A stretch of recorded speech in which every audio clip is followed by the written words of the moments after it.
அனைத்து தமிழ் மக்களுக்கும் கணேஷின் பணிவான வணக்கம். வாங்க ஃப்ரெண்ட்ஸ், மார்க்கெட் பற்றி டிஸ்கஸ் பண்ணலாம்.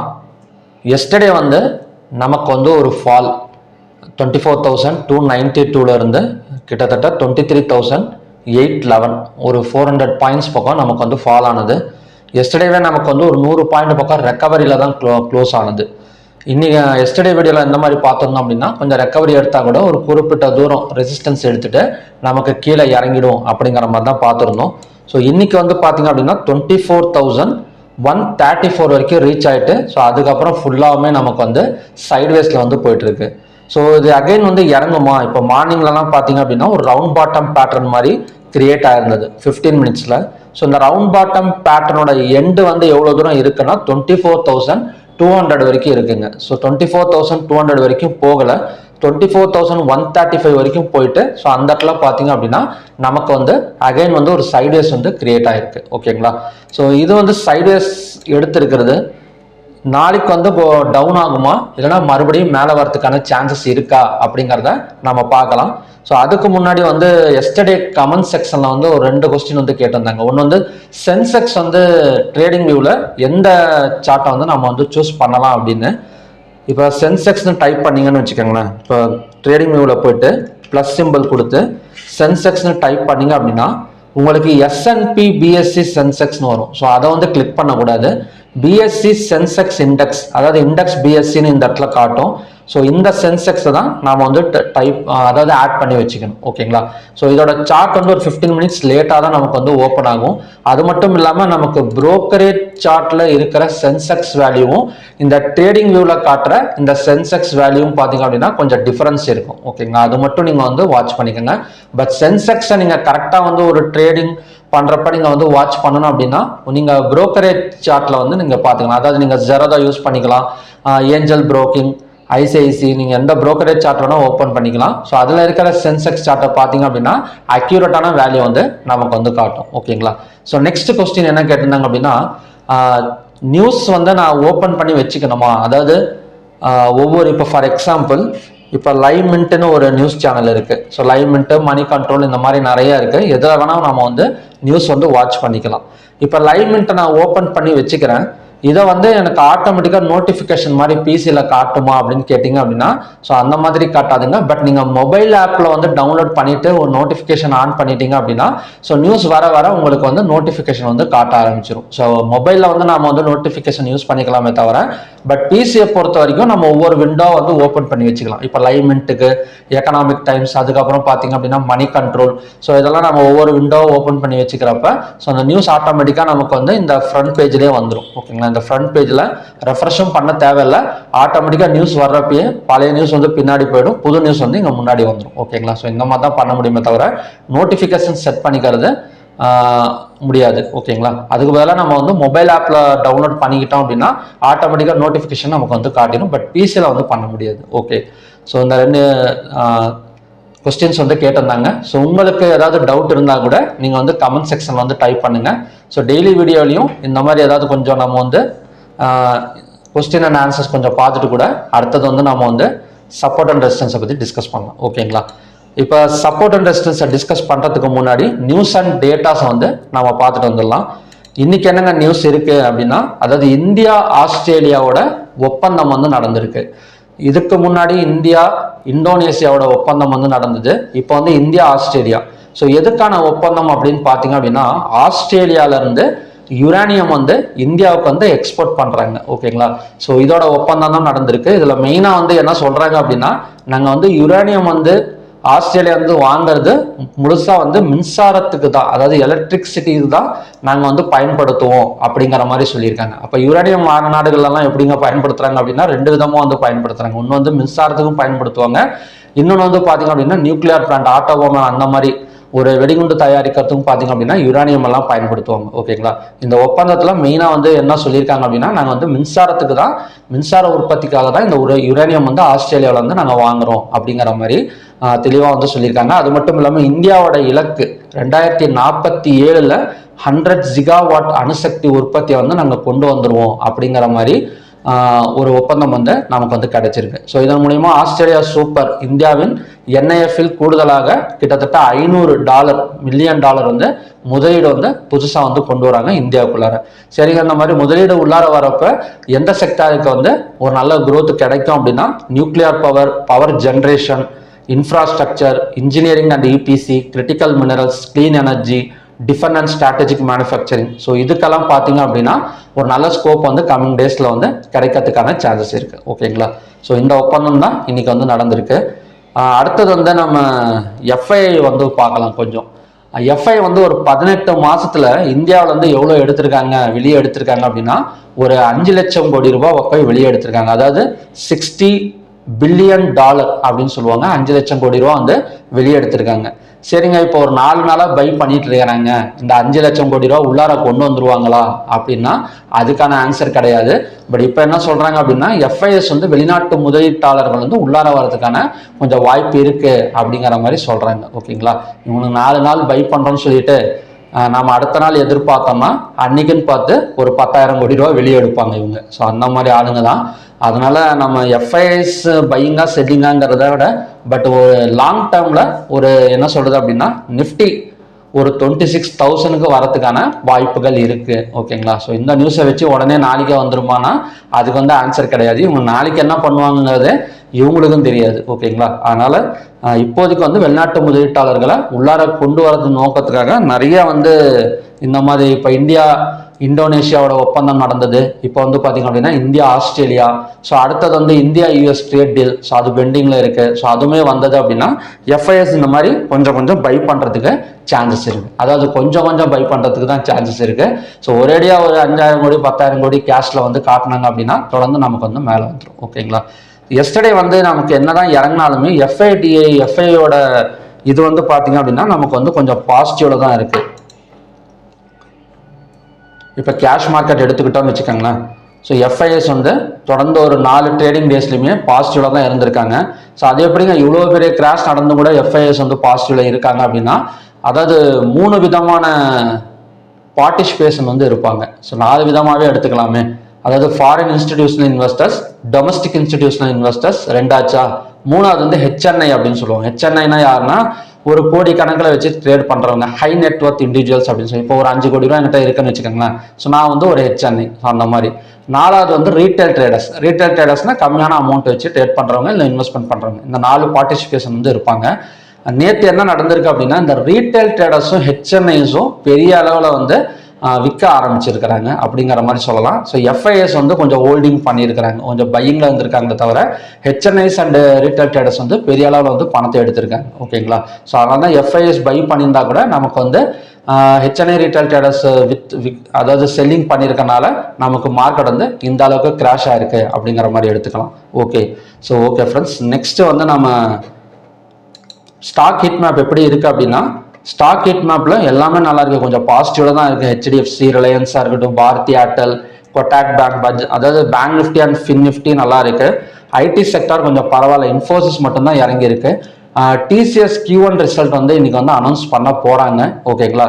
ஸோ நீங்க வீடியோ 8:30 மணிக்கு 9 மணிக்கெல்லாம் பாக்குறப்ப டிசிஎஸ் ரிசல்ட் வந்து அனௌன்ஸ் பண்ணியிருப்பாங்க அப்படின்னு நினைக்கிறேன். என்னங்க அனௌன்ஸ் பண்ண போறாங்கிறீங்க அப்படிங்கிற மாதிரி பேசாதீங்க. நான் வந்து பார்த்தீங்க அப்படின்னா 3:10க்கு வந்து ரெக்கார்ட் பண்ணிட்டு இருக்கேன். ஓகேங்களா? அதனால இது வரைக்கும் வந்து இந்த ரெக்கார்ட் நடக்கிற வரைக்கும் இன்னும் அனௌன்ஸ்மெண்ட் பண்ணலை. பட் என்ன சொல்றாங்க அப்படின்னா ஒவ்வொரு Q1 ரிசல்ட்லையுமே 27% வரைக்கும் growth கொடுத்துருக்கு. அதாவது FY 2025ல ஒரு Q1 ரிசல்ட் வந்திருக்கும் பார்த்தீங்களா? ஸோ அங்கேருந்து அதுக்கு முன்னாடி 24, அப்போ 24 to 25குள்ளார பார்த்தீங்க அப்படின்னா 27% வரைக்கும் growth கொடுத்துருக்கு அப்படின்னு சொல்றாங்க. ஸோ அதனால தான் இன்னைக்கு வந்து கொஞ்சம் வந்து பாசிட்டிவாக வந்து போயிட்டு இருக்கு. ஸோ இது இன்னுமே கொஞ்சம் வந்து ஒரு பாசிட்டிவ் ரிசல்ட் வந்தது அப்படின்னா ஒரு கேப் அப் ஓப்பனிங் வந்து நடக்கிறதுக்கு சான்சஸ் இருக்கு ஐடி செக்டாரை பொறுத்த வரைக்கும். ஸோ ஓவராலாக இன்னைக்கு க்ளோஸ் ஆகிருக்கிற செக்ஷன் படி பார்த்தீங்க அப்படின்னா ஒரு பாசிட்டிவ் அப்படிங்கிற மாதிரி எடுத்துக்கலாம். குளோபல் இண்டெக்ஸ் எப்படி இருக்கு அப்படின்னா குளோபல் இண்டெக்ஸும் ஒன்றும் பிரச்சனை, ஒரு 4.5% பக்கம் பாசிட்டிவ் வந்து போயிட்டு இருக்கு. ஓகே. அடுத்தது வந்து பார்த்தீங்க அப்படின்னா ஓப்பன் இன்ட்ரெஸ்ட் டேட்டா, கால் ஆப்ஷனை பை பண்ணி புட் ஆப்ஷனை செல் பண்ணியிருக்கிற மாதிரி தான் க்ளோசிங் வரைக்குமே கொண்டு போயிட்டு இருக்கிறாங்க. அடுத்தது என்எஸ்சியில் 3,346 ஸ்டாக்ஸ் வந்து ட்ரேட் ஆயிருக்கு. அதில் அட்வான்ஸ் எடுத்துக்கிட்டோம் அப்படின்னா 2,552, டிக்ளைன்ஸ் வந்து 685, அன்சேஞ்சு வந்து 109. 52 வீக் ஹைல 73 ஸ்டாக்ஸும் 52 வீக் லோல வந்து பார்த்தீங்க அப்படின்னா 43 ஸ்டாக்ஸ் இருக்கு. அப்பர் சர்க்கியூட்ல டபுள் 18, லோயர் சர்க்கியூட்ல 68, கிட்டத்தட்ட 43 விட கொஞ்சம் நமக்கு வந்து அதிகமாக இருக்கு அப்படிங்கிற மாதிரி எடுத்துக்கலாம். ஸோ அடுத்தது வந்து நமக்கு செக்டார் எல்லாம் பார்த்தீங்க அப்படின்னா நேற்றெல்லாம் எந்த அளவுக்கு வந்து ஒரு ஃபாலிங் இருந்ததோ அதெல்லாம் வந்து ஒரு ஆப்பர்ச்சுனிட்டியாக மாற்றி இருக்கிறாங்க இன்வெஸ்டர்ஸ் அப்படிங்கிற மாதிரி சொல்லலாம். ஏன்னா நல்ல ஒரு ஃபால் ஆகிற இடத்துல நமக்கு வந்து மேலே வந்திருக்கு இன்னைக்கு. ஓகேங்களா. நெக்ஸ்ட் வந்து ஹைவேட்டேஜ் ஸ்டாக்ஸ். ஸோ ஹைவேட்டேஜ் ஸ்டாக்ஸ் எல்லாமே நல்லா இருக்கு. பட் டிசிஎஸ் இன்ஃபோசிஸ் மட்டும்தான் நமக்கு வந்து இறங்கிட்டு இருக்கே தவிர மாருதி எம்என்டம் இந்த 4 மட்டும்தான் இறங்கிட்டு இருக்கே தவிர மற்றது எல்லாத்துலேயுமே பார்த்தீங்க அப்படின்னா ஒரு பாசிட்டிவ் ரிசல்ட் தான் கொடுத்துருக்கு. ஸோ டிசிஎஸ் இன்ஃபோசிஸ் இறங்கிட்டு இருக்கு. அநேகமாக இது எப்படி வந்து இன்வெஸ்ட்மெண்ட் பண்ணியிருப்பாங்க அப்படின்னா ஒரு 3:30 3 o'clock மேலே இன்வெஸ்ட்மெண்ட் பண்ணி நாளைக்கு வந்து ஒரு கேப்பில் கொண்டு வருவாங்க. இல்லைன்னா ப்ரீ மார்க்கெட் ஓப்பனிங்கில் போட்டு புஷ் பண்ணிடுவாங்க டிசிஎஸ்சி இன்ஃபோசிஸையும் ஒரு நல்ல ரிசல்ட் வந்தது அப்படின்னா. டாப் கைனர்ஸ்னு எடுத்துக்கிட்டோம் அப்படின்னா Sun Pharma, Bajaj Finserv, Grasim, IndiGo, Bharti Airtel இதெல்லாம் பார்த்தீங்க அப்படின்னா டாப் கைனர்ஸுக்கான ஸ்டாக். டாப் லூசர்ஸ்னு எடுத்துக்கிட்டோம் அப்படின்னா doctor Reddy, ONGC, Maruti, NTPC, Infosys இதெல்லாம் பார்த்தீங்க அப்படின்னா டாப் லூசர்ஸுக்கான ஸ்டாக்ஸ். ஓகேங்களா. இப்போ குவார்டர்லி ரிசல்ட்ஸ் எல்லாம் எப்படிங்க ட்ரேட் பண்ணுறது அப்படின்னா முன்னாடியே நம்ம வந்து அனலைஸ் பண்ணிடணும். இப்போ எப்படி அனலைஸ் பண்ணோம்னா ஒரு 3 இப்போ லாஸ்ட்டு Q2, Q3, Q4 இதெல்லாம் எப்படி வந்திருக்குன்னு பார்க்கணும். அதுக்கப்புறம் சப்போர்ட் அண்ட் ரெசிஸ்டன்ஸ் லெவலை பார்க்கணும். ஸோ இதெல்லாம் வச்சு ஒரு முன்னாடியே வந்து ஒன்று அனலைஸ் பண்ணி வச்சிடணும். நிறைய பேர் என்ன பண்ணுவாங்கன்னா காலையில் போனவுடனே ஒரு கேப் அப்பில் ஓப்பன் ஆனோடனே உள்ளார பூந்து எஃப்என்டோவில் ஒரு கால் ஆப்ஷனை பை பண்ணுறது, இல்லைனா புட் ஆப்ஷனை செல் பண்ணுறது, ஸ்பெகுலேட் பண்ணுறது அந்த மாதிரி எல்லாம் போய் மாட்டிக்கிட்டீங்கன்னு வச்சுக்கோங்களேன். கேப் அப்பில் ஓப்பன் ஆன உடனே ப்ராஃபிட் புக்கிங் நடக்கும். ஸோ அந்த மாதிரி டைமில் வேகமாக வந்து ரிட்டர்ன் வந்துடும். ஸோ இதை அவாய்ட் பண்ணுறதுக்கு என்ன பண்ணலாம் அப்படின்னா பிவோட் ரேஞ்ச் வரைக்கும் விட்டுருங்க. இப்போ ஃபார் எக்ஸாம்பிள் இப்போ டிசிஎஸ் பிவோட் ரேஞ்ச் நாளைக்கு நீங்கள் எப்படி வந்து ஃபைண்ட் அவுட் பண்ணீங்க high plus low plus close divided by 3ன்னு கொடுத்து ஒரு பிவோட் லைனை வந்து ட்ரா பண்ணிக்குவீங்க. ஓகேங்களா. எப்படி அந்த பிவோட் லைனுக்கு மேலே தான் ஓப்பன் ஆகும் ஒரு பாசிட்டிவ் ரிசல்ட் வந்தது அப்படின்னா. ஸோ அந்த இடத்துல உடனே போய்ட்டு நம்ம என்ட்ரி கொடுக்காம வெயிட் பண்ணிட்டு எப்படி ஒரு ப்ராஃபிட் புக்கிங் நடக்கும். ஒன்று அப்படியே மேலே போயிடும், நமக்கு வந்து என்ட்ரி கிடைக்காது. ஓகேங்களா. இல்லை நமக்கு கீழே இறங்குதுன்னு வச்சுக்கோங்களா, ப்ராஃபிட் புக்கிங் நடந்து கரெக்டாக அந்த பிவோட் ரேஞ்சுக்கு வந்துட்டு அந்த லைனை டச் பண்ணிட்டு தான் ரிட்டர்ன் ஆகும். ஸோ அந்த பிவோட் ரேஞ்சுக்கு வந்ததுக்கு அப்புறம் நாம வந்து இன்வெஸ்ட்மெண்ட்டோ ட்ரேடிங் வந்து பண்ணலாம். ஓகேங்களா. அந்த மாதிரி டைம்ல வந்து நம்ம பண்றப்ப தான் நமக்கு வந்து ஒரு சேஃப் என்ட்ரி வந்து கிடைக்கும். காலையில போயிட்டு உடனே ஒரு பதட்டத்துல ஆஹா டிசிஎஸ் ரிசல்ட் வந்து நமக்கு வந்து பர்சன்டேஜ் வந்து அதிகமாக இருக்கு காலையில போட்டுடலாம் அப்படின்னு எல்லாம் போய் மாட்டிக்கிட்டோம் அப்படின்னா ரிட்டர்ன் டக்குன்னு ப்ராஃபிட் புக்கிங் பண்ணிட்டாங்க அப்படின்னா எந்த அளவுக்கு வந்து கேப் அப் விழுந்ததோ ஸோ அதே அளவுக்கு வந்து நமக்கு வந்து கேப் டவுனும் விழுகும். ஸோ இந்த டெக்னிக் யூஸ் பண்ணி பாருங்க, உங்களுக்கு ரொம்ப யூஸ்ஃபுல்லாக இருக்கும். ஓகேங்களா. அடுத்தது வந்து Nifty support and resistance, bank Nifty support and resistance பார்க்கலாம். இப்போ லாஸ்ட் கேண்டலில் பார்த்தீங்க அப்படின்னா ஒரு 3 மணி கேண்டலில் கிட்டத்தட்ட ஒரு 0.39% வந்து டவுன் பண்ணியிருக்கிறாங்க. So next support and resistance மட்டும் இப்போதைக்கு வந்து பார்த்துக்கலாம். நான் வந்து இந்த பேட்டர்ன் படி ஒரு பை சைடு பிரேக் அவுட் வந்து ட்ராப் பண்ணியிருக்கேன். ஸோ இப்போதைக்கு வந்து வார் போயிட்டு தான் இருக்கு. ஸோ இருந்தாலுமே இந்த பேட்டர்ன் ஒர்க் அவுட் ஆனா இந்த இடத்த பிரேக் அவுட் பண்ணும். 24,135 பிரேக் அவுட் பண்ணால் 24,292 வரைக்கும் வரதுக்கான சான்சஸ் இருக்கு. Next support ஜோனுங்கிறது 23,119. மேபி நாளைக்கு கொஞ்சம் கீழே இறங்கி ஓப்பன் ஆனா கூட எஸ்டர்டேவோட லோ இந்த இடத்த கூட நாம வந்து சப்போர்ட்டா வந்து டிரா பண்ணிக்கலாம். ஓகேங்களா. ஸோ எப்பவுமே நான் 2 சப்போர்ட் வந்து டிரா பண்றது கிடையாது.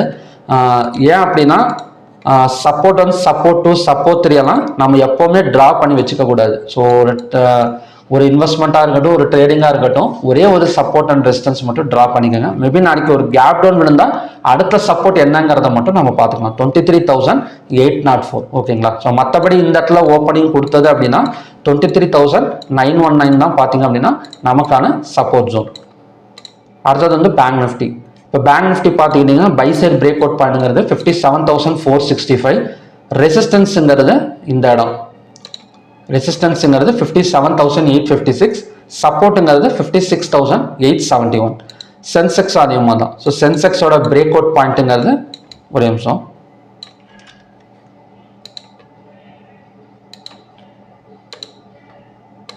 சென்செக்ஸோட பிரேக் அவுட் பாயிண்ட்ங்கிறது 77,325. ரெசிஸ்டன்ஸ் 77,843. சப்போர்ட் ஜோனுங்கிறது 76,150. அடுத்தது வந்து fin Nifty. So fin Nifty yesterday வந்து என்ன மாதிரி நம்ம பார்த்துருந்தோம் அப்படின்னா இந்த ட்ரெண்ட் லைனை பிரேக் அவுட் பண்ணியிருக்கேன், ஒரு செல் சைடு கன்ஃபர்மேஷன் கொடுத்துருக்கு அப்படிங்கிற மாதிரி தான் பார்த்துருந்தோம். பட் இந்த இடத்துல பார்த்தீங்க அப்படின்னா ஒரு ட்ரிபிள் பாட்டம் அப்படின்னு ட்ரெண்ட் லைனில் வந்து எடுத்திருக்கு. ஓகேங்களா? ஸோ இதை இன்னும் பிரேக் அவுட் பண்ணோம் அப்படின்னா 26,594 பிரேக் அவுட் பண்ணால் நமக்கு 26,898 வரைக்கும் வரதுக்கு சான்சஸ் இருக்கு. ஸோ இது வந்து ஒரு நல்ல பேட்டர்ன் அப்படிங்கிற மாதிரி எடுத்துக்கலாம். ஸோ இந்த இடத்துல பார்த்தீங்க அப்படின்னா நமக்கு ஒரு ப்ராட்னிங் ட்ரையாங்கிளாகவும் எடுத்துக்கலாம், இல்லைனா ட்ரிபிள் பாட்டம் இந்த இடத்துல இப்படி கூட எடுத்துக்கலாம். ஓகேங்களா? ஸோ இது எண்டு டு எண்டு வரணும் அப்படின்னா கண்டிப்பாக வந்து 27,128 வரைக்குமே நமக்கு ரீச் ஆகக்கூடிய சான்சஸ் இருக்கு. 26,594 பிரேக் அவுட் பண்ணலாம். ஓகேங்களா? ஸோ இது நோட் பண்ணி வச்சுக்கோங்க. ரொம்ப ரேர் இந்த மாதிரி பேட்டர்ன் வந்து கிரியேட் ஆகிறது. பட் பேட்டர்ன் கிரியேட் ஆனது அப்படின்னா கண்டிப்பாக அதுக்கான ரிசல்ட்ஸ் கொடுத்துட்டு தான் போகும். நெக்ஸ்ட் வந்து mid cap Nifty. So mid cap நிஃப்டிக்கான நெக்ஸ்ட் ரெசிஸ்டன்ஸ் ஜோன் வந்து 14,703. இப்போதுக்கு வந்து ரெசிஸ்டன்ஸாக மட்டும் பார்க்கலாம். ஸோ பிரேக் அவுட் நடக்குதா இல்லையாங்கிறத நமக்கு நாளைக்கு தான் வாட்ச் பண்ண முடியும். ஓகேங்களா? ஸோ ஓகே ஃப்ரெண்ட்ஸ், இதான் பார்த்தீங்கன்னா நாளைக்கான கண்டிஷன்ஸ். நெக்ஸ்ட் வந்து நம்ம க்ரூட் ஆயிலுக்கு போயிடலாம். இப்போ க்ரூட் ஆயில் மார்னிங் ஜோன்லேயே பார்த்துடணும். 7,004ங்கிறது நமக்கான சப்போர்ட் ஜோன் அப்படின்னு. ஸோ அங்கேருந்து அதை பிரேக் அவுட் பண்ணி 6,918 வந்துட்டு மறுபடியும் மேலே தான் வந்துட்டு இருக்கு. க்ரூட் ஆயிலை பொறுத்த வரைக்கும் டிமாண்டு தான். அதாவது நேற்று எதனால வந்து இறங்கிருக்கு அப்படின்னா இன்வென்ட்ரி டேட்டா சப்ளை வந்திருக்கு அப்படிங்கிற மாதிரி சொல்லலாம். சப்ளை வந்திருக்கு இல்லை, சப்ளை தான் வந்தது. ஸோ அது வந்து பார்த்தீங்க அப்படின்னா நமக்கு 7,290 ஆல்மோஸ்ட் இறங்கிடுச்சு. இப்போ வந்து ரிட்டர்ன் ஆகிட்டு இருக்கு. ஸோ கண்டிப்பாக இது ரிட்டர்ன் ஆனது இந்த இடத்துல சப்போர்ட் எடுத்துட்டு மேலே வந்தது அப்படின்னா அடுத்த டார்கெட் மேபி இந்த ட்ரெண்ட் லைன் டச் பண்ணுற வரைக்கும் இருக்கலாம். ஸோ இந்த ட்ரெண்ட் லைன் ஞாபகமாக ட்ரா பண்ணி வச்சுக்கோங்க. இதுதான் அடுத்த ரெசிஸ்டன்ஸ் அண்ட் டார்கெட்டுமே கூட. ஓகேங்களா? நெக்ஸ்ட் வந்து natural gas. So natural gas நமக்கு 319.4 இறங்கிட்டு இருக்கு. ஸோ நெக்ஸ்ட் சப்போர்ட்டுங்கிறது 302.9. இப்போ காலையில் பார்த்தா அதே சப்போர்ட் தான். ஸோ கோல்ட் அண்ட் சில்வரை பொறுத்த வரைக்கும் பையிங் தான். மார்னிங்லேயே பார்த்துடணும். இப்போ 144,112 பிரேக் அவுட் பண்ணால் ஸோ நமக்கு மேலே வரும் அப்படின்னு சொல்லிட்டு 44,112 பிரேக் அவுட் பண்ணிட்டு ஒரு 700 பாயிண்ட்ஸ் பக்கம் மேலே வந்திருக்கு. ஸோ நெக்ஸ்ட் ரெசிஸ்டன்ஸுங்கிறது 1,45,347. நெக்ஸ்ட் சப்போர்ட்டுங்கிறது 1,41,963. சில்வரும் அதே மாதிரி தான். ஸோ சில்வரை நமக்கு பிரேக் அவுட் எடுத்துட்டு ஒரு 2,000 பாயிண்ட்ஸ் பக்கம் கொடுத்துருக்கு. மறுபடியும் ஹையர் பிரேக் அவுட் பண்ணால் ஒரு 2,34,104ங்கிறது நமக்கான நெக்ஸ்ட் ரெசிஸ்டன்ஸ் அண்ட் டார்கெட். சப்போர்ட்டுங்கிறது 2,20,241. காப்பரும் பிரேக் அவுட் நடந்திருக்கு. ஸோ எல்லாமே மார்னிங்கில் பார்த்த மாதிரி நமக்கு வந்து மெட்டல்ஸை பொறுத்த வரைக்கும் ஒரு பிரேக் அவுட் தான். ஸோ ஹையர் பிரேக் அவுட் இந்த 1,269 பிரேக் அவுட் பண்ணிட்டு மேலே வந்திருக்கு. மறுபடியும் ஹையர் பிரேக் அவுட் பண்ணால் ஸோ அங்கேருந்து ஒரு 10 பாயிண்ட்ஸ் பக்கம் நாம வந்து எக்ஸ்பெக்டேஷன் வந்து பண்ணலாம். சரிங்க, பிரேக் அவுட் பண்ணிட்டு இப்போ மேலே ஏறாமல் கீழே இறங்கிட்டு இருக்கு அப்படின்னா ஸோ எந்த இடத்த வந்து பிரேக் அவுட் பண்ணதோ அந்த இடம் வந்து நமக்கு வந்து சப்போர்ட்டாக வந்து ஒர்க் அவுட் ஆகும். இப்போ 1,44,112 பிரேக் அவுட் பண்ணிட்டு மேலே வந்துட்டு இருக்கு. இப்போ மறுபடியும் நம்ம ஒரு பேப்பர் ட்ரேடிங்காக ஒரு என்ட்ரி எடுக்கணும் அப்படின்னா எந்த இடத்துல பண்ணலாம் அப்படின்னா இந்த இடத்துல நம்ம ட்ரை பண்ணலாம். இந்த பிரேக் அவுட் பாயிண்ட்டை சப்போர்ட்டாக மாற்றிக்கிட்டு ஸோ இந்த இடம் வந்தால் மறுபடியும் அங்கேருந்து ஒரு ரெக்கவரி ஆகிறதுக்கு சான்சஸ் இருக்குது, அதான் மேலே வரதுக்கு சான்சஸ் இருக்குது. ஓகேங்களா? ஸோ இப்படி தான் பிரேக் அவுட் கன்ஃபர்மேஷன் ஆனதுக்கப்புறம் அந்த இடத்த வந்து சப்போர்ட் அண்ட் ரெசிஸ்டன்ஸாக வந்து நம்ம ட்ரா பண்ணிக்கலாம். ஸோ ஓகே ஃப்ரெண்ட்ஸ், இதுதான் பார்த்தீங்கன்னா நாளைக்கான கண்டிஷன்ஸ். டிசிஎஸ் வந்து நமக்கு 9 பாயிண்ட் பக்கம் இறங்கிட்டு தான் இருக்குது. பார்க்கலாம் எந்த மாதிரி வந்து ரிசல்ட்ஸ் தராங்க அப்படின்னு. So okay friends, next 5 days online class வந்து நமக்கு மண்டே, அதாவது ஜூலை 13th ஸ்டார்ட் ஆக போகுது. ஸோ இதை பற்றின டீட்டெயில்ஸ் வேணும் அப்படின்னா என்னோட நம்பர் வந்து வாட்ஸ்அப் வீடியோ டிஸ்கிரிப்ஷனில் வாட்ஸ்அப் நம்பர் வந்து கொடுத்துருக்கேன். ஸோ அதுக்கு மெசேஜ் பண்ணி நீங்கள் டீட்டெயில்ஸ் கேட்டு தெரிஞ்சுக்கலாம். ஓகே ஃப்ரெண்ட்ஸ், மறுபடியும் பார்த்தீங்க அப்படின்னா இன்னொரு நல்ல ப்ரிடிக்ஷன் வீடியோவில் நான் உங்களை மீட் பண்ணுறேன். Thank you very much.